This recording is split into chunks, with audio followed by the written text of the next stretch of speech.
প্রিয় চাকরি প্রত্যাশী ভাই বোনেরা, আপনারা দেখতে পাচ্ছেন যে বস্ত্র পাট মন্ত্রণালয় 190 জন লোক নিয়োগ দিবে। পদের নাম, বেতন, পদ সংখ্যা, যোগ্যতা, অভিজ্ঞতা।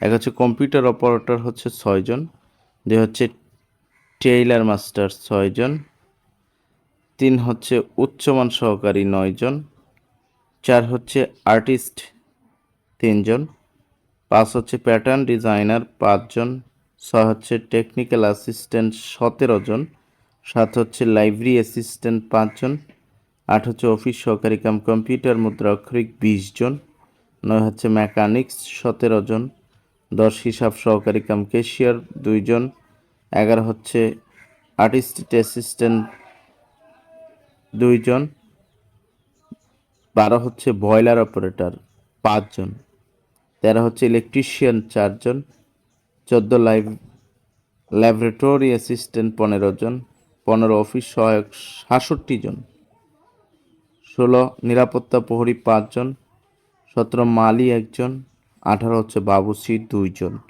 এই হচ্ছে 190 জন লোক বস্ত্র পাট মন্ত্রণালয় তাদের সার্কুলার প্রকাশ করেছে, নিয়োগ দেওয়া হবে। আপনারা আপনাদের যোগ্যতা অনুযায়ী আপনাদের পছন্দের পোস্টগুলোতে অতি তাড়াতাড়ি আবেদন করে ফেলুন।